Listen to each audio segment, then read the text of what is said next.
Shavua Tov à tous et à toutes.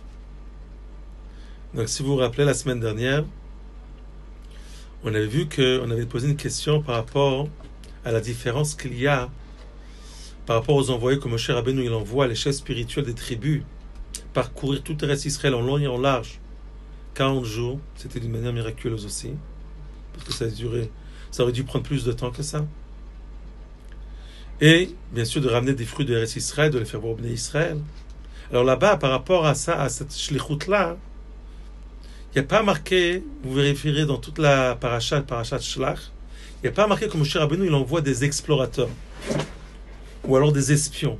Mais, il y a marqué des visiteurs. La tour et haaretz, Anashim la tour et haaretz, Shlach lecha Anashim la tour et haaretz. Visitez la terre d'Israël. Il n'y a pas marqué l'Arpor, comme il est marqué dans la Haftara par rapport aux envoyés que Yeshua il envoie Pinchas et Caleb et Nifouné. Là-bas il est marqué clair, l'Arpor de Haaretz, explorer et espionner les habitants qui étaient en Eretz Canaan pour dévoiler leurs faiblesses et d'essayer de trouver après des ruses et des stratagèmes de savoir de quelle manière, de quelle meilleure manière on va commencer à entrer en Israël pour conquérir Eretz Israël et gagner la guerre contre les ennemis. Mais Moshe Rabbeinu, il n'a pas besoin d'envoyer des espions, il n'a pas besoin d'envoyer des explorateurs. Tout simplement pourquoi?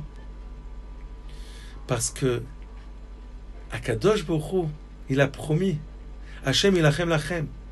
Dieu il accompagne les Bnei Israël durant toutes les années dans le Midbar avec le Mishkan. Les Bnei Israël sont accompagnés 24 heures sur 24 avec les nuées, Anané Kavod, avec la présence divine. Si Akadosh Baruch Hu, à chaque fois, il tue les serpents et les scorpions, et il les sauve de beaucoup d'autres choses, de la chaleur, de la sécheresse, et ainsi de suite. Donc, qu'est-ce que les Bnei Israël ont besoin d'avoir peur? Ils ont besoin d'être dans l'inquiétude pour savoir qu'il sera peut-être nécessaire et utile d'envoyer des espions pour savoir de quelle manière on peut gagner la bataille. Hashem ilachem lachem. C'est Akadosh Baruch Hu qui fait la guerre. C'est une conquête qui est miraculeuse. Et Moshe Rabbeinu, il n'a pas de problème au niveau de la Emunah, chas v'shalom. Alors la question, elle est pourquoi il a besoin d'envoyer des visiteurs? Pourquoi il a besoin de demander à Hachem une autorisation d'envoyer des visiteurs? Et ça, c'est le chidouche.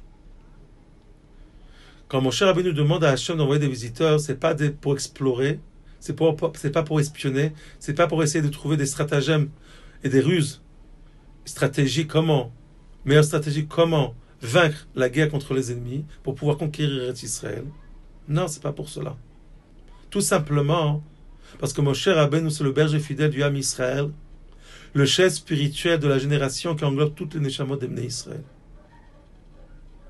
Et Moshe Rabbeinu, donc lui seul en fait, il a cette capacité de pouvoir ressentir le besoin de chaque juif.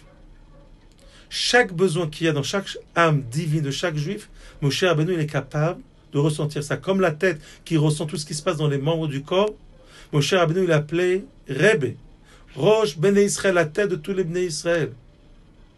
C'est comme la tête de tous les membres. Il y a un endroit, un verset dans la Torah qui a marqué que Moshe Rabbeinu est considéré comme la tête, les Bnei Israël sont considérés comme les pieds. Donc Moshe Rabbeinu, il est en train de ressentir le besoin que les Bnei Israël, ils sont encore dans cette incertitude.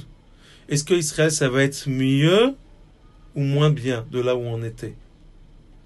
Et bien sûr, de rester dans l'incertitude, dans l'inquiétude, dans la peur, et dans les doutes, dans les sfekot, comme on dit. Donc, de quelle manière les Bnei Israël, ils vont parcourir le désert et après franchir la frontière pour arriver en Eretz Israël? Est-ce qu'ils vont faire ça avec simcha, avec joie? Non. Parce que tant qu'il manque chez eux cette évidence-là, qu'il n'y a pas mieux que Eretz Israël, Eretz Israël, c'est la terre qui englobe tous les autres continents de toute la terre, de tout l'univers. Et qui manque rien en Eretz Israël, au contraire. Il y a des trésors en Eretz Israël qu'il n'y a pas dans les autres endroits, Bichla. Alors pour les enlever de leur incertitude, de leur inquiétude, et de pouvoir qu'ils puissent franchir et conquérir avec Dieu la terre d'Eretz Israël avec joie. Alors Moshe Rabbeinu demande à Kadosh Baruch Hu une autorisation, pas d'aller espionner, chas v'shalom, mais seulement d'aller visiter. Ça veut dire d'envoyer des chefs spirituels des 12 tribus que eux-mêmes ils vont déclarer, ils vont dévoiler Et ils vont prouver à Israël, aussi par les fruits, par rapport aux fruits qu'ils vont ramener, qu'ils n'ont pas à s'inquiéter et qu'ils peuvent déjà être dans la simcha, dans la joie. La la la la la la hey ya ya ya la la. L'chaim l'chaim. Maintenant, ça c'était seulement une ouverture à quelque chose d'extraordinaire ce que le Rabbi dévoile ici dans cette sikha-là. Parce qu'il y a une question qu'on peut se poser quand même. D'accord, Moshe Rabbeinu il envoie des visiteurs, pas des explorateurs. Mais qu'est-ce qu'on voit? On voit que les explorateurs, ces visiteurs, qui ne sont pas explorateurs, ces visiteurs, ils ont parcouru les mêmes chemins, les mêmes territoires, tous ensemble. C'est incroyable. D'abord, pourquoi des chefs? Chef spirituel des tribus, parce que chaque chef spirituel, il est responsable de toute sa tribu, et maintenant lui, il veut réconforter sa tribu, donc lui-même, il est obligé d'aller visiter, de voir le territoire qu'il y a avec cette même tribu-là, pour après revenir et leur dire à la tribu, ne vous inquiétez pas, j'ai vu tout notre territoire qu'on va avoir quand on va rentrer en Eretz Israël, alors sachez que, Baruch Hashem, il y a tout, il manque rien du tout, et vous n'avez pas à avoir peur. En temps normal, chaque tribu devait aller voir une partie de la terre qui est liée à cette tribu-là, parce que on sait que Yaakov Avinu, il a donné une bracha. Il a donné, quand il a béni ses enfants, avant sa istalkut. Alors déjà, Yaakov Avinu, dans ces brachot-là, il fait rentrer déjà quelques continents de Eretz Israël, des parties d'Eretz Israël, qui sont déjà appropriées à certaines tribus. Donc, déjà, les tribus, quelques tribus, ils savaient déjà quel endroit qu'ils étaient appropriés à eux. Et bien sûr, tout est conforme à leur travail, à leur fonction, à leur but dans le monde, parce que c'est pas pour rien qu'Akadosh Baruch Hu, à une telle tribu, il va donner un tel continent, un tel territoire, à une autre tribu, il va donner un autre territoire, parce que tout dépend de la fonction et du but du travail que chaque tribu des Bnei Israël devait accomplir dans ce monde-ci. Et donc là, on voit quelque chose de très étonnant. Pourquoi? Parce que si Zvouloun, par exemple, quand Yaakov est venu, il lui a dit où est-ce qu'il va résider? Donc il savait déjà, le chef spirituel de la tribu de Zevulun, il savait déjà exactement où aller. Mais qu'est-ce qu'on voit? Que le chef spirituel de Zevulun, il est parti dans tout Eretz Israël, en long et en large, avec tous les autres chefs spirituels. Et tous ensemble, ils ont visité tout Eretz Israël dans l'intégralité de la terre. Alors que, a priori, il n'y avait pas besoin de faire ça. Pourquoi? Parce que moi, si je sais exactement ce qui est déjà, mais est parti dans le Goral qu'il va avoir ensuite, quand il va départir Eretz Israël aux tribus, si déjà je sais qu'est-ce qui m'est destiné à ma tribu, donc pourquoi aller voir les autres endroits, les autres parties de la terre qui sont liées à d'autres tribus, qui sont pas liées avec mon travail aussi spirituel. Et qu'est-ce qu'on voit ici? Que tout le monde, tous ensemble, en long et en large, ils ont visité tous les mêmes parties de la terre dans toute son intégralité. C'est incroyable. Il y a une réponse simple par rapport à ça, mais on va directement passer à la réponse profonde.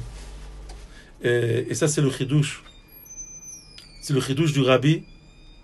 Le Rabbi dit quelque chose d'extraordinaire. Ça veut dire que si moi, j'ai déjà visité mon secteur, qui va être destiné après que l'on va conquérir Israël, donc pourquoi aller voir les autres secteurs qui ne sont pas liés avec moi, et au contraire, d'aller marcher des jours en plus pour ça, me casser les pieds. Pourquoi? Pour accompagner les autres à voir leur secteur à eux. C'est ça le chidouche. C'est qu'ils ont voulu, chacun, ils ont exprimé une avat Israël envers son prochain, que même si déjà il y avait quelques chefs spirituels de certaines tribus qu'ils ont déjà visité et vu, et ils vont prouver par la suite qu'il manque rien dans leur secteur à eux, qu'ils vont recevoir quand et après ils vont conquérir Israël, et qu'a priori ils peuvent retourner et dévoiler à Israël ce qu'ils ont vu, et leur prouver qu'ils n'ont pas à s'inquiéter, et laisser les autres, qu'ils n'ont pas encore vu leur territoire, eux qui vont partir tout seuls. Non! Ils ont fait il y a eu ici un symbole d'un amour envers son prochain, que même si j'ai dû marcher seulement 2 jours et pas 40 jours, eh bien, ils ont marché 38 jours en plus. L'essentiel, c'est de ne pas laisser mon prochain aller tout seul là-bas, là où il doit aussi vérifier son territoire pour pouvoir après dévoiler à sa tribu comme quoi qu'ils m'ont dans son territoire. Non, tout le monde a été tous ensemble, en long et en large, et pour exprimer ce symbole-là, ce lien-là de Ahavat Israël ve'ahavta l'reacha kamocha.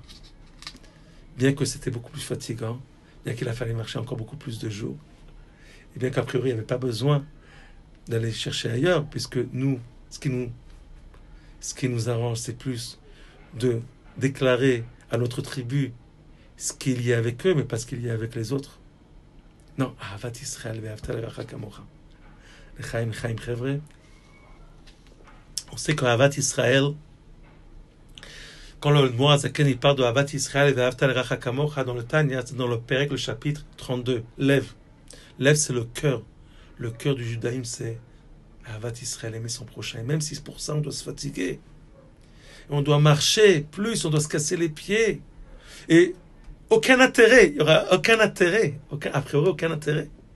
Puisque moi, j'ai déjà vérifié ce qui me concerne à moi. Donc, je n'ai pas besoin de vérifier ce qui concerne à autrui. Donc, pourquoi aller me fatiguer? Je vais avoir un intérêt matériel ou spirituel par rapport à ça. Ça ne change rien. Ve'ahavta l'reacha kamocha, même s'il n'y a pas d'intérêt, c'est ça le Ahavat Israël.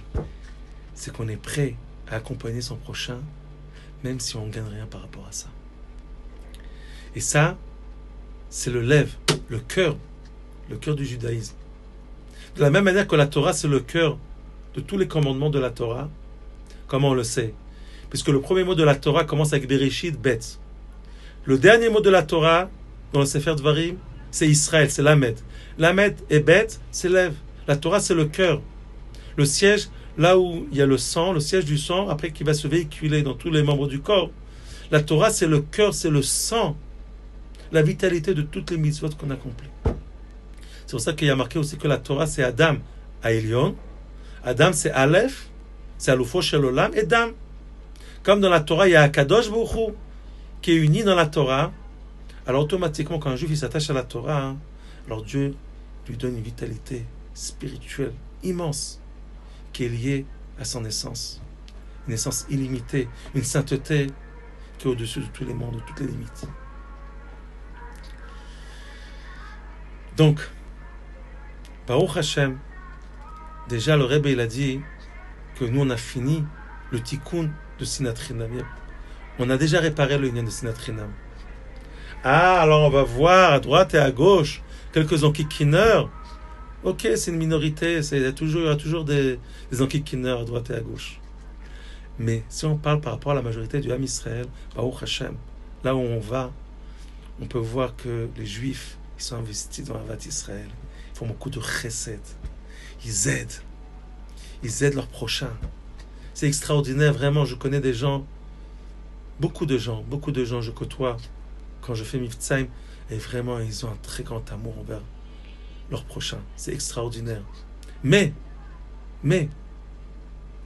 alors pourquoi le Rabbi parle de Hardout?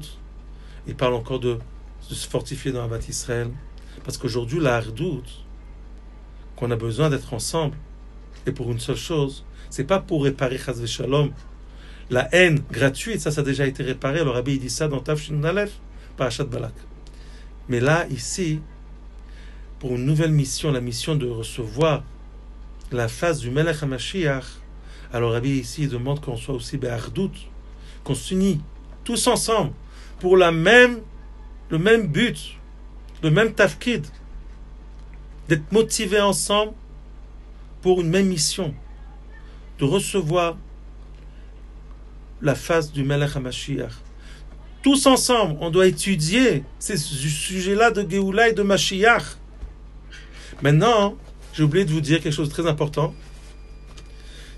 Par ça que les chefs spirituels des 12 tribus ils ont fait à Ahavat Israël, alors par ça qu'ils ont dévoilé chez eux le point commun qu'il y a chez eux, que c'est tous, ils sont les enfants d'Akadosh Baruch Hu, et qu'il n'y a aucune différence entre un et un autre. Ça qu'il y a une différence, c'est par rapport aux forces limitées de l'âme. Si c'est l'intellect, on ne pense pas de la même manière. Si c'est les sentiments, on ne ressent pas les choses de la même manière. Si c'est la façon de parler, la façon de voir, la façon d'entendre, la façon d'agir. Sur ça, il y a des différences parce que notre corps, il est différent l'un à l'autre. Mais par rapport à l'essence même de la Neshama, cette parcelle divine, Chelek Elokam Imal Mamash, que chaque juif il vient de la même racine. Parce que qu'ils ont fait à Bat Israël, c'est ce qu'ils ont dévoilé quand ils ont parcouru Eretz Israël. Et qu'est-ce que ça a apporté comme bien? Alors c'est ça le chidouche. Parce qu'ils ont parcouru tout Eretz Israël avec cette ardoute, cette union-là, alors ils ont dévoilé ce niveau de ardoute aussi chez Akadosh Baruch Hu. Ce niveau spirituel illimité. Et ça a aidé plus tard que quand ils vont conquérir Eretz Israël, alors ils vont dévoiler cette aide d'Akadosh Baruch Hu, cette aide d'en haut qui est illimitée, cette unicité d'Akadosh Baruch Hu qui est au-dessus des mondes. Et ça même, c'est venu les aider après à pouvoir conquérir Eretz Israël dans l'intégralité et bien sûr de pouvoir s'asseoir et d'habiter en Eretz Israël. Donc le Rabbi nous dit exactement la même chose. Si nous on s'attache tous ensemble à ce niveau de hardout, de la Torah, de la Géoula, parce que dans la Torah aussi il y a deux parties. Il y a une partie de la Torah qui va se décomposer en multitude de détails et de mitzvot, 613 mitzvot, et chaque mitzvah, elle englobe en elle des multitudes de détails. Et si on loupe un seul détail dans l'accomplissement d'une mitzvah, alors on a raté la mitzvah. Mais de l'autre côté, la Torah, alors dans toutes les mitzvot, il y a le même point commun, c'est d'accomplir la volonté d'Hachem. C'est une seule volonté, c'est Akadosh Baruch Hu. La Torah, elle appelait Torah Achat, une seule Torah. Et donc il y a un niveau de hardout dans la Torah. Comme il y a marqué que Anochi, que ça c'est le premier mot des 10 commandements, il englobe toute la Torah Kula. Et comme on a dit que la Torah c'est le lèvre, c'est le cœur qui englobe toute la vitalité des membres. Donc si on s'attache à cette unicité de Torah Tachasut, Inyane Geoula Mashiach, chez nous, que nous on est hardout grâce à ça, alors Bezrat Hashem, on va voir que on va réussir à dévoiler d'une manière immédiate la Geoula Amitit, Bashlema, Tekef, Miyad Mamash. De bonnes nouvelles.